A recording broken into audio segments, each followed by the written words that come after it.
March attack had failed. The April attack had failed. By May the 1st, 1918, Germany's situation was already becoming dangerous.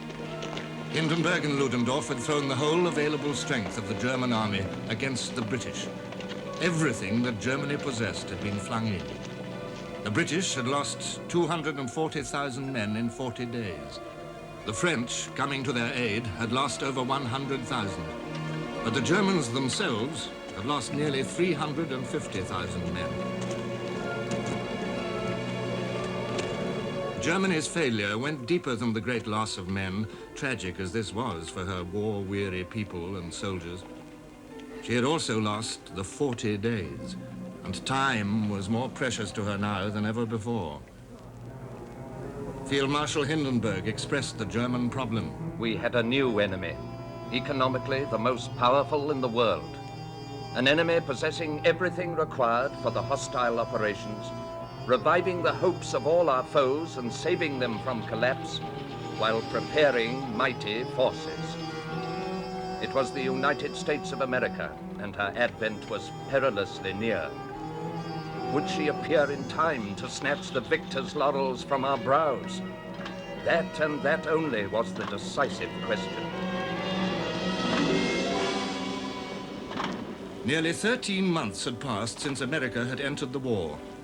During those months, her allies had each endured their severest ordeals. Russia had fallen. France had sunk to her lowest depths of weariness. Italy had trembled on the edge of catastrophe. Britain had faced defeat by starvation at the hands of the U-boats. Yet in their darkest hours, the Allies had drawn hope from one thought: the Americans would be coming. Someday, sooner or later. As the weeks turned into months, and the months completed a year, the sour truth emerged that it would be later.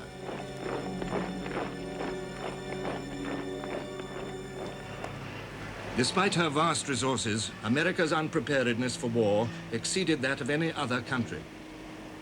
The British Prime Minister, Lloyd George, commented, "The record of Britain's first 10 months of blundering in the matter of equipment robs us of the right to point the finger of scorn at America's effort. But it must be remembered that when America entered into the struggle, her industry was already largely organized for war by the immense Allied orders for war material of every kind."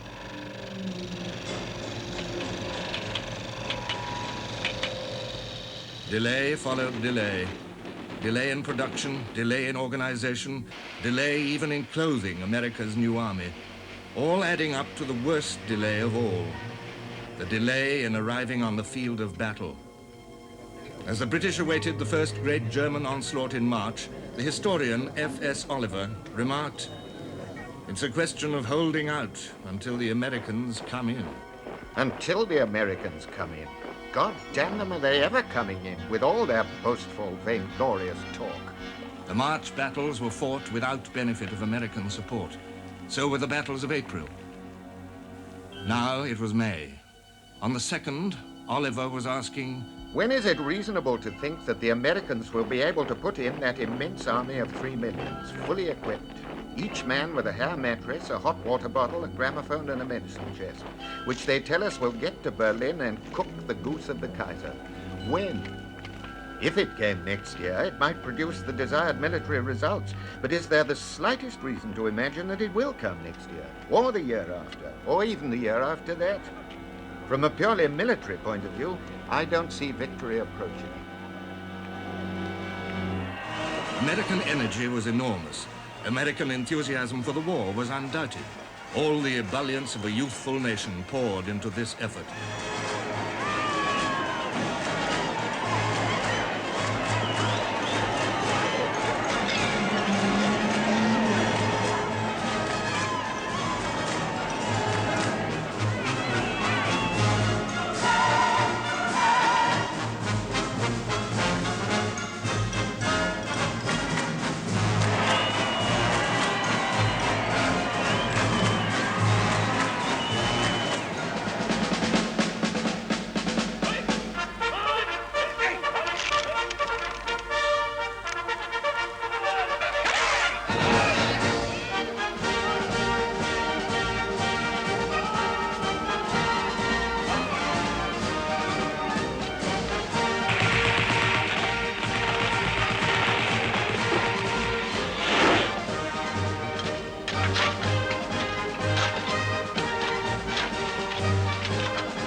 May the 1st, 1918, there were only 400,000 Americans in France. There was only one American division on an active front, only 4 divisions in the line altogether. Sickening for the Allies, the frustrations of the long wait were sickening for Americans too. American soldiers arriving in France were disgusted to find that they depended on their allies for even the simplest munitions of war. The British supplied helmets, clothing, transport, heavy artillery, tanks. The French supplied the vast numbers of field guns needed, aircraft, even machine guns. A shipment of machine guns finally arrived. And when we opened them, we almost had a revolution. We received Hotchkiss guns, Hotchkiss machine guns. That was the guns the French army used. Well, there was a big commotion. The officers got in touch with the headquarters, and headquarters with the supreme headquarters, and back and forth, but nothing happened. Next morning, the officer came in and said, "Men, I'm sorry, that's it. Those are your weapons, and that's what you'll have to use up front. You better learn how to operate them." Too sweet.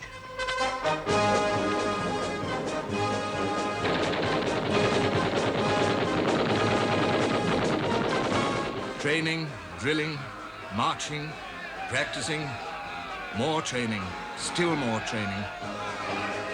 French instructors, British instructors, whatever else they were, the Americans were not idle.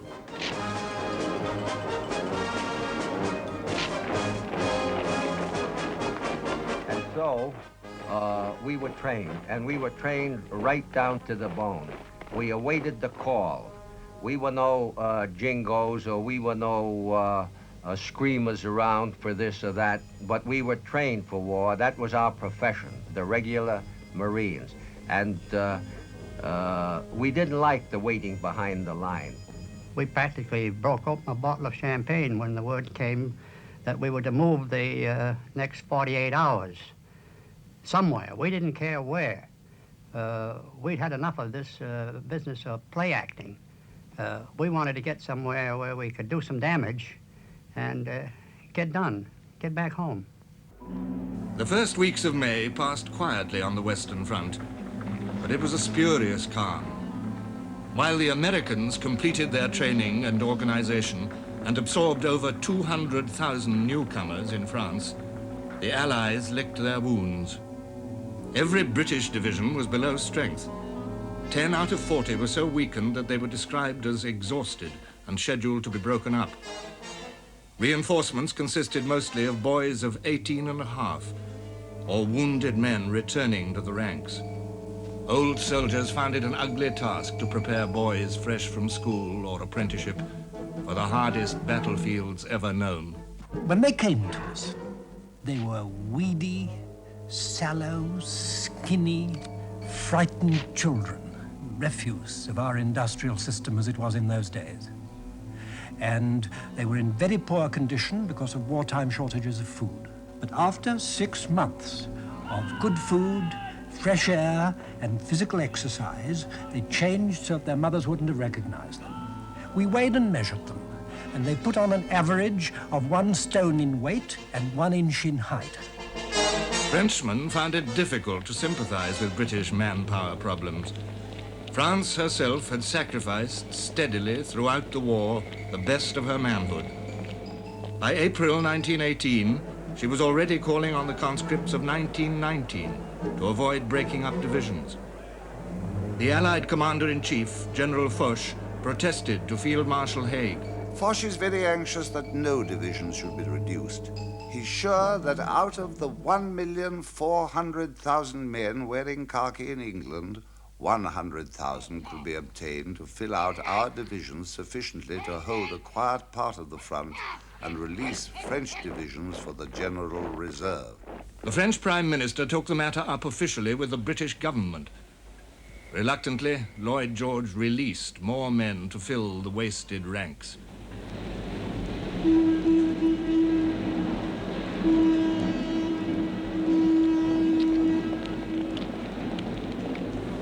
And And Haig, falling in with Foch's plan, dispatched 5 of his weakest divisions to recuperate on a quiet French sector, the Chemin des Dames, along the River Aisne. To battered, battle-weary troops, whose only knowledge of France was based upon their experience of the Northern Front, the Champagne country, in the full glory of spring, was a revelation. Here, all was peace. The countryside basked contentedly in the blazing sunshine. Trim villages nestled in quiet hollows beside lazy streams, and tired eyes were refreshed by the sight of rolling hills clad with great woods, golden with laburnum blossom. Here, among the vineyards, where the French peasants were at work within 2 miles of the front line, the British soldiers rested.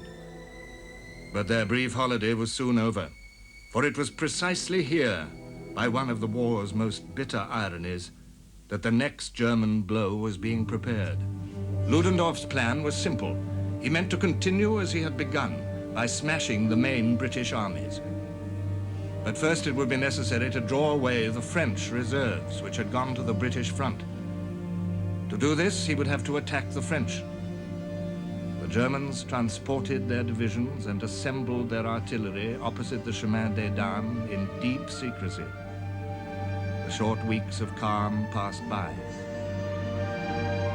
General Foch asked himself, what was hidden behind this silence? We knew that the enemy had large numbers of troops at his disposal. Where would they suddenly appear? We searched the horizon, but the mystery remained unsolved.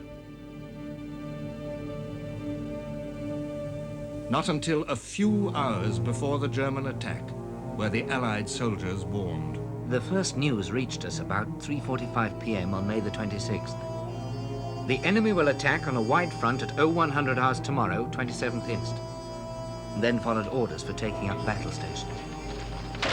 For a second, we looked at each other in silence. In a flash, the whole world had changed. The landscape around us smiled no longer. The sun still blazed down, but it had lost its heat. For the first time in the war, I had the feeling that there was no one behind us, no help which could be relied upon in case of need.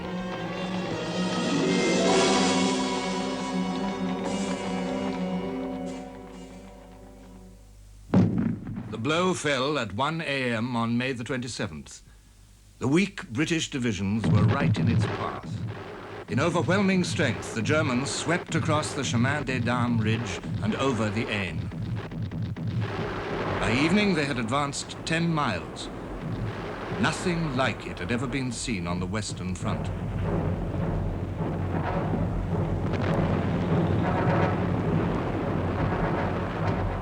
On the second day, May the 28th, they pressed forward another 5 miles.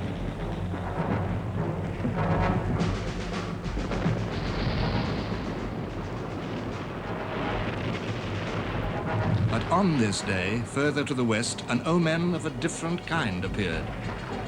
The American 1st Division went into action at the little town of Cantigny.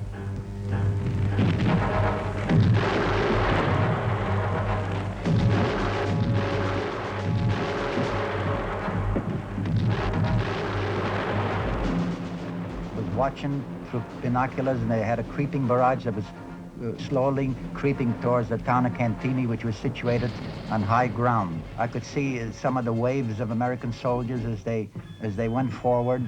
I saw many of them fall. I saw some of them get up and follow the barrage again.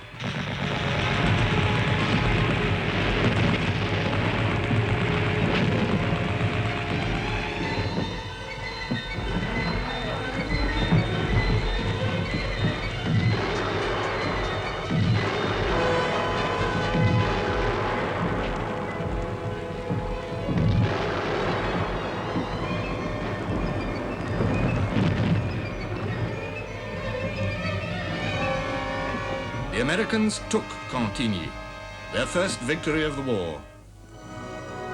But more than this was needed to stop the great German advance on the Aisne.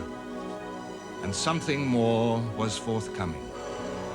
As the Germans swept towards the River Marne, reviving all the memories and fears of 1914, a wonderful spectacle was seen by the anxious French. Swarms of Americans began to appear on the roads. they passed in interminable columns. The spectacle of these magnificent youths from overseas, these beardless children of 20, radiating strength and health, produced a great effect.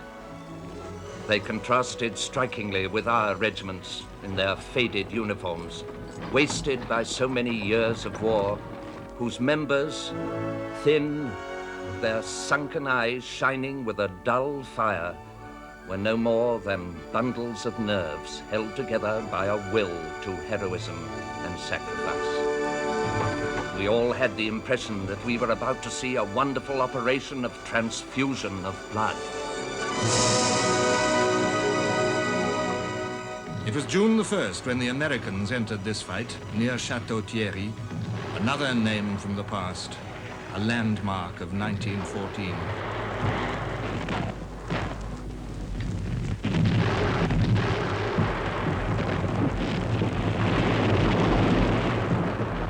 By June the 3rd, the Germans were halted. They were 56 miles from Paris. At every level, a dangerous mood displayed itself. French peasants spat on the remnants of British units retreating from the Aisne. The British retorted bitterly. At this period, the conviction was growing among the rank and file that we were fighting on the wrong side. A conviction I'd heard expressed many times since 1917, but never before with such feeling. Sharp words were exchanged when the Allied leaders met at Versailles on June the 2nd. Now it was the turn of the French generals to find themselves under the cloud of defeat, as the British had been in March and April. Even the prestige of General Foch was shaken. Foch rounded upon the British Prime Minister, Mr. Lloyd George, with new demands that the British army should be brought up to strength. The argument raged for 2 hours. The French insisted on sending an expert to investigate British manpower. Lloyd George had to agree. Yet the British and French were united on one subject. America must send more men and send them fast. All eyes turned upon General John J. Pershing, the American commander-in-chief. Pershing had his own views of the part America must play in the war. He had made them quite clear from the moment of his taking command. I was decidedly against our becoming a recruiting agency for either the French or British. While fully realizing the difficulties, it was definitely understood that we should proceed to organize our own units from top to bottom and build a distinctive army of our own as rapidly as possible. In America, the camps and depots filled. There was a great gathering of men. But the difficulties of making a new United States Army had proved to be beyond anyone's imagining. It was unthinkable that the young, proud American nation should consent to send her soldiers to fight under other flags. As the crises of 1918 developed, the Allies put every pressure on Pershing to change or moderate his plan.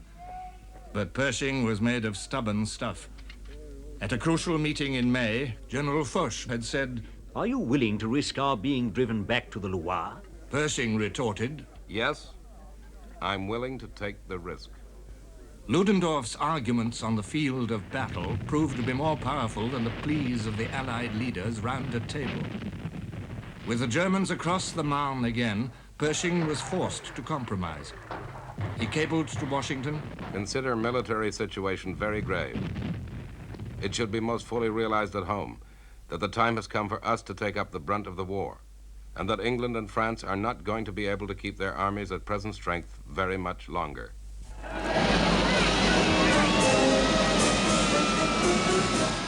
Pershing agreed that 250,000 Americans should be brought to France in June, and another 250,000 in July. He agreed that absolute priority should be given to infantry, without supporting arms, trained or untrained, just men. Britain would find the shipping. 56% of these men were carried in British ships. A blood transfusion on a scale never dreamt of now began.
Pershing gained 1 point. The Americans were, after all, fighting in divisions under their own command. And while the Allied leaders wrangled, American soldiers entered their grimmest experience so far. On June the 6th, the American 2nd Division, half of it Marines, attacked at Belleau Wood. We got into the edge of the woods, and we dug in, and we took position there. But the difficulty with Belleau Wood was you never knew where the front was. Little groups of men, of Americans, little groups of Germans got together to fight each other. And while you were fighting in one direction, all of a sudden, without any warning, you would find that there were some Germans to the rear of you, and they had to be mopped up. Clean up, mop up, and move ahead, move ahead.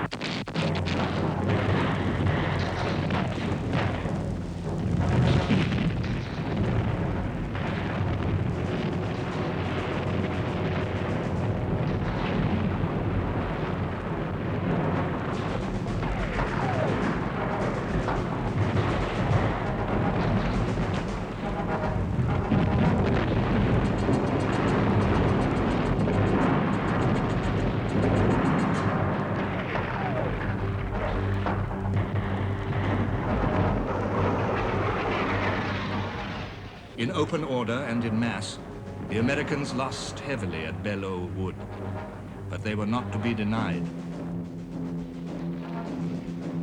As their first wounded came back, khaki figures among the blue of the Frenchmen, a French nurse said to one of them, "Surely you're an American." He replied, "No, ma'am, I'm a Marine." There were 3 American divisions in battle now, and infinite promise behind them. But still it was German plans which would decide where and how the next battle would be fought. It was not an easy decision. A German commander wrote, "Our casualties were increasing alarmingly. Ammunition was running short, and the problem of supply became more and more difficult. It became all too clear that action so stubbornly contested would never enable us to capture Paris. In truth, the brilliant offensive had petered out." What should the Germans do? Ludendorff, planner and organizer of their great offensive,